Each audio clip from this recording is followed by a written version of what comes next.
graça e a paz do Senhor Jesus Cristo esteja com todos, esteja com aqueles que acompanham essa mensagem pela internet.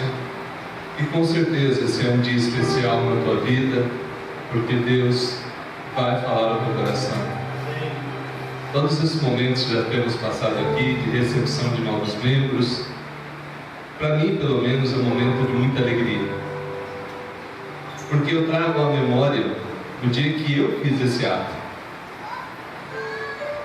E eu peço a Deus que traga à tua memória, você que já é membro dessa igreja ou de alguma outra, esse momento especial, mas que também que o Espírito de Deus fale ao teu coração neste dia. Vamos orar. Ó Deus, rogamos que o poder do Espírito do Senhor venha ensinar, venha edificar, venha consolar, venha exortar a sua igreja. Fale conosco e me auxilie a transmitir fielmente a tua palavra. No santo nome de Jesus Cristo. Amém. Antigamente nós tínhamos um ditado que dizia assim: ó, fulano é ponta firme, palavra firme. Não sei se você já ouviu essa expressão. Fulano é de palavra. O que ele fala, ele cumpre. Meus irmãos, quem me dera a gente pensasse sempre isso em relação às coisas que falamos para Deus. Eu não sei vocês, mas às vezes eu me envergonho e falo: meu Deus, eu falei isso e de repente não cumpri. Tenha misericórdia, Senhor, me perdoa. Graças a Deus é bem menos as coisas que eu não cumpri do que as coisas que eu cumpri. Louvado seja Deus. Mas fica uma pergunta no ar: será que tudo aquilo que eu prometi para Deus eu tenho feito? Será que aquilo que eu jurei na presença de Deus, na presença da igreja, eu tenho honrado? Quer queira, quer não, nessa vida nós vamos fazer vários compromissos, e de vários tipos. Por exemplo, quando você entra num serviço, né, Gabriel? Graças a Deus. Você faz um combinado, eles vão te dar tanto e você vai dar tanto de serviço para eles, de trabalho. Você vai prestar o serviço. Aí o combinado é chegar às 8, o Gabriel chega às 9h30, tá certo? Aí a hora que desconta 1h30 do salário dele, ele não quer, ele acha que não pode. Graças a Deus ele não é assim. Ele entende que o combinado deve ser cumprido. Assim também em relação a Deus. Vamos ver algumas coisas das Escrituras Sagradas? Abra a palavra de Deus, por favor, no livro de Eclesiastes, capítulo 5.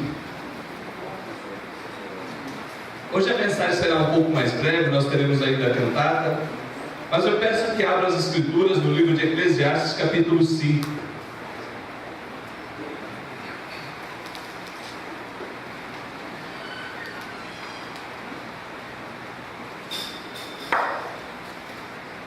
Eu vou ler do versículo 1 ao versículo 7. Eu peço que prestem atenção. Eclesiastes está no Antigo Testamento. Você pega lá, passa o livro de Salmos, Provérbios, aí vem Eclesiastes. Capítulo de número 5, do versículo 1 ao 7. Diz assim a palavra de Deus: guarda o pé quando entrares na casa de Deus. Chegar-se para ouvir é melhor do que oferecer sacrifício de tolos, pois não sabe que fazem mal.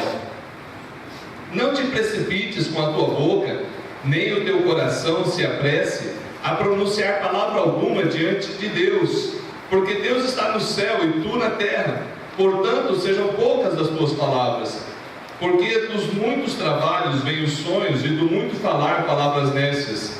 Quando a Deus fizeres algum voto, não tardes em cumpri-lo, porque não se agrada de tolos. Cumpre o voto que fazes. Melhor é que não votes do que votes e não cumpras. Não consinta que a tua boca te faça culpado, nem digas diante do mensageiro de Deus que foi inadvertência. Por que razão se iraria Deus por causa da tua palavra, a ponto de destruir as obras das suas mãos? Porque como na multidão dos sonhos a vaidade, assim também nas muitas palavras. Tu, porém, teme a Deus. Um pouco mais adiante, vamos lá comigo, na carta de Paulo aos Romanos, capítulo 10. Carta do apóstolo Paulo aos Romanos, capítulo 10.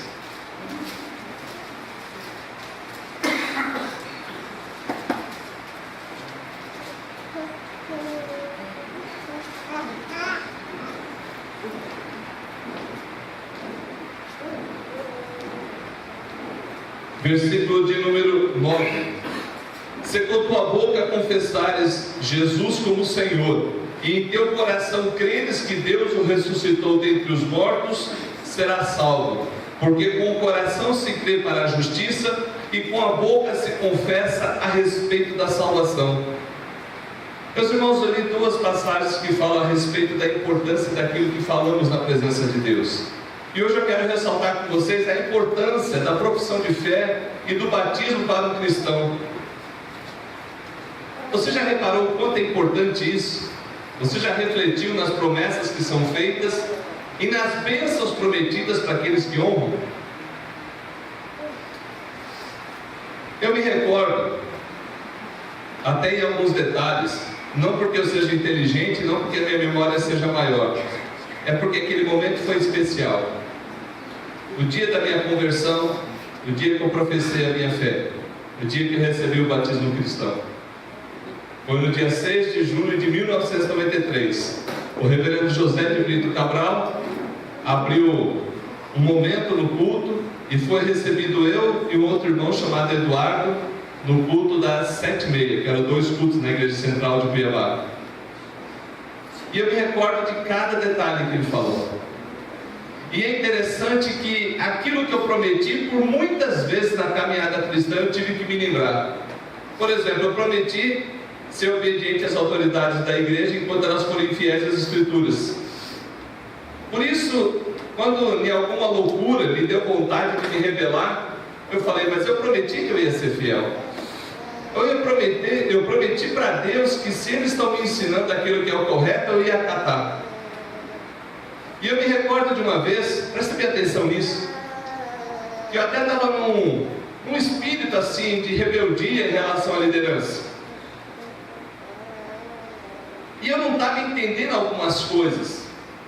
E me deu vontade de eu me levantar e falar algo com eles. E naquele instante eu falei, meu Deus, não foi isso que eu prometi. Eu afrontar aqueles que o Senhor colocou para me abençoar, ou talvez ter uma palavra mais forte com eles, ainda que seja respeitosa, não me cabe. Talvez tem coisas aí que eu não estou entendendo, então meu Deus me perdoa e faça eu aceitar as coisas que eu não entendo e que talvez eles entendam. E foi dito e feito. Passado um tempo eu fui ver que eles tinham total razão, só que não podiam comunicar com toda a igreja. Aliás, irmãos, muitas vezes nós líderes tomamos algumas providências que não dá para explicar em detalhe para você. Por que o pastor Anísio fez isso? Por que o pastor Hélio fez aquilo? Por que os presbíteros agiram de tal maneira? Às vezes há uma razão e não dá para a gente explicar. Não porque seja proibido, é que é privativo. Às vezes a gente está cuidando de uma vida, tratando de uma vida, que a gente não vai expor a vida dessa pessoa para toda a igreja. O que eu quero dizer com isso, meus irmãos, é que quando professamos a fé, nós estamos dizendo, Jesus é o Senhor, Ele é o dono, então Ele manda e eu obedeço. E aqueles que estão a serviço dEle, para o nosso benefício, eu devo ter consideração e respeito. Especialmente naquilo que eles estão sendo fiéis às Escrituras Sagradas. Mas hoje há um espírito que tenta, por todos os modos, fazer com que irmãos e irmãs se levantem contra a liderança e no espírito de rebeldia saiam falando besteira. Especialmente daquilo que não sabem. Uma vez nós brincamos aqui, eu já falei uma vez, o pastor Anísio já disse, se você quer conhecer as minhas falhas, os meus defeitos, pode perguntar para mim, eu te dou uma listinha. Possivelmente você vai orar por mim, né? E por ele também, né? Agora, Agora, quando você está inventando história contra os seus líderes, isso não traz benefício para a sua vida, só atrapalha. Porque você não está falando mal de uma pessoa somente, você está falando mal daqueles que Deus constituiu para cuidar do rebanho e atrapalhando a visão do outro em relação ao seu líder, fazendo com que o outro tenha uma visão diferente e já não aceite a orientação que às vezes vai ser dada. Então, quando nós falamos da profissão de fé, eu falo, se com tua boca confessares a Jesus como Senhor. Jesus é o Senhor, é o dono? Então Ele manda e eu obedeço. E em meu coração, se eu crer que Ele ressuscitou dentre os mortos, ok, eu vou ser salvo. Mas o que eu faço depois disso? Nós entendemos que isso aqui é conversão. Eu devo me filiar a uma das igrejas do Senhor. Graças a Deus, a Igreja Presbiteriana de Filadélfia, a Igreja Presbiteriana do Brasil, não é a única igreja do Senhor. Amém. Graças a Deus. Nós acreditamos que tem várias igrejas fiéis que estão pregando a palavra, estão anunciando o reino, estão salvando vidas, estão fazendo a vontade de Deus. Essa é uma delas. Mas nós entendemos que o Senhor também chama pessoas para que sirvam a Ele aqui nesse local. Veja, por exemplo, outro texto lá no Evangelho de Mateus, capítulo 18, versículo 18. O contexto ali falava de disciplina, de admoestação. Mas se falava de desligamento, de afastamento, significa que um dia foi ligado. Veja lá, Mateus 18, 18, é fácil de decorar. Mateus 18, 18, diz assim: em verdade vos digo que tudo que ligardes na terra terá sido ligado nos céus, e tudo que desligardes na terra terá sido desligado nos céus. Ora, por que Deus está nos dizendo isso na Bíblia Sagrada? Porque eu não me torno parte da igreja me batizando. Eu não me professo de fé. É esquisito isso. Eu vou diante do espelho e professo fé para mim mesmo e no Senhor Jesus Cristo. Não. Eu não me batizo. Eu devo me incluir em um desses locais que tem servido a Jesus Cristo. E um dos locais é esse. É verdade que em algumas igrejas os rituais podem ser um pouco diferentes, sim. Mas essencialmente é você que já crê em Jesus Cristo assumindo publicamente que quer servir a Jesus, que quer receber o batismo, junto àqueles que já fizeram isso, ou aqueles que ainda vão fazer. Quando nós somos ligados na igreja, há um fenômeno diferente que acontece, sim.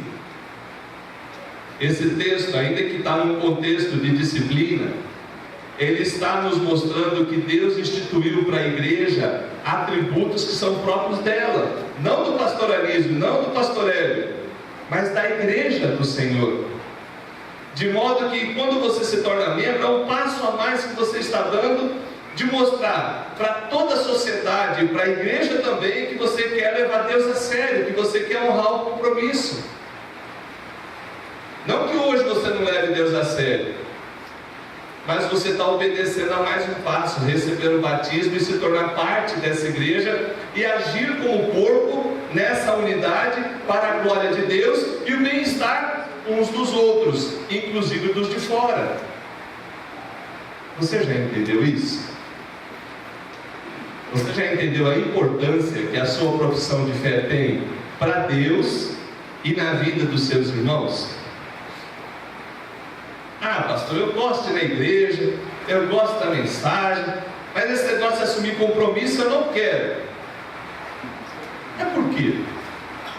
Ah, eu já tive problema, não sei aonde. Para de viver de passado. Seja curado por Deus.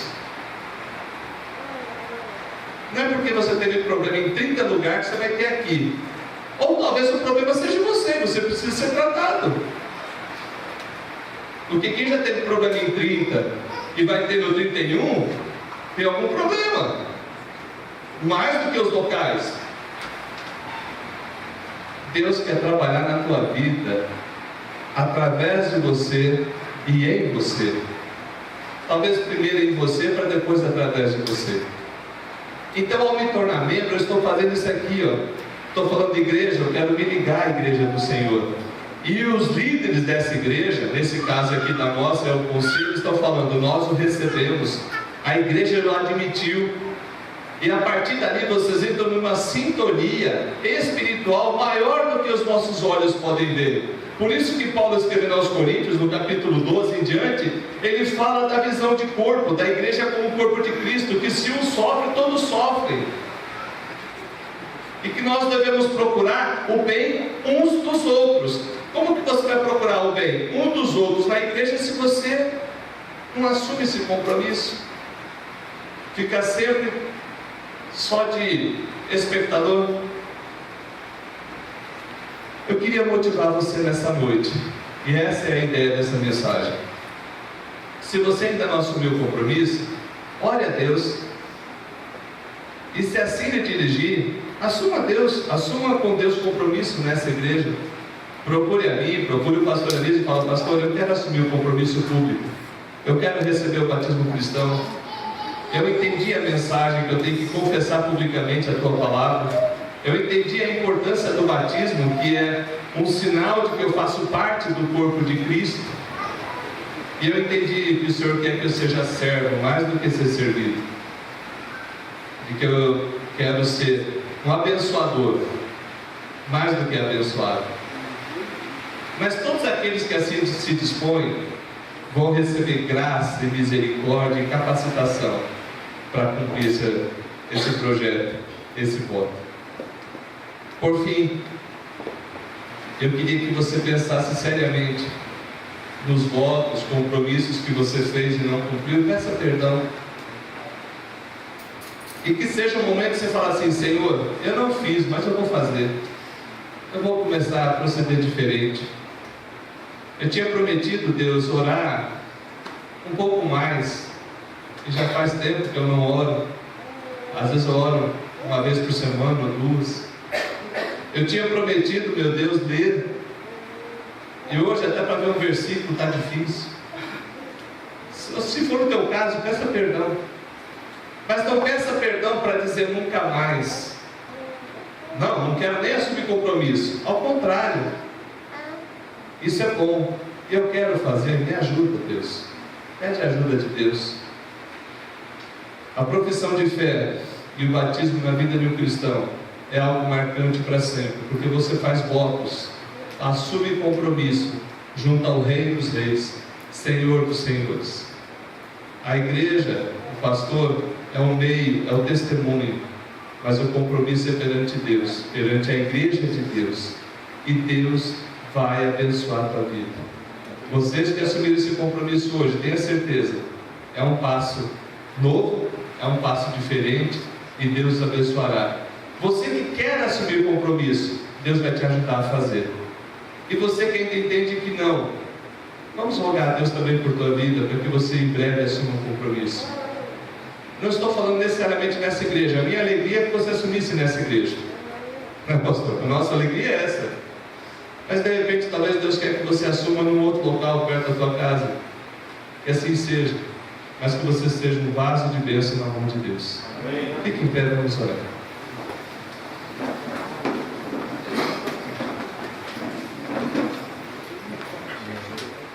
Primeiro, Deus, pedimos que nos perdoe às vezes que falamos tantas coisas que queríamos fazer para o Senhor, e a hora que vamos fazer um balanço, a gente vê que fez bem menos do que prometeu. Perdoa, Senhor. Perdoa quando nossos lábios se precipitam, fazendo votos, e depois não cumprimos. E o que é pior, Deus, às vezes nem nos arrependemos de não cumprir. Ó Deus, toca as vidas nesse momento que reconhecem isso, e aqueles que humildemente te buscam e pedem perdão, que assim aconteça. Agora, meu Deus, perdoa a igreja Filadélfia quando falhamos como igreja. Perdoe nós líderes quando a gente não consegue pastorear o teu rebanho, tanto que eles precisam. Perdoa-nos, Senhor. Perdoa. E agora, meu Deus, renova as forças, o vigor. Pai, fortalece esses que professaram a fé, fortalece a cada pessoa, cada homem, cada mulher que está aqui nesse ambiente. E que em nome de Jesus Cristo, tudo que for amarra das trevas, tudo que for atrapalho do inimigo, tudo aquilo que for obstáculo para que eles andem contigo, que seja removido, meu Deus. Visita esse lar e traz a tua paz e a tua bênção. No nome de Jesus Cristo nós oramos. Amém. Amém. Desce, irmãos.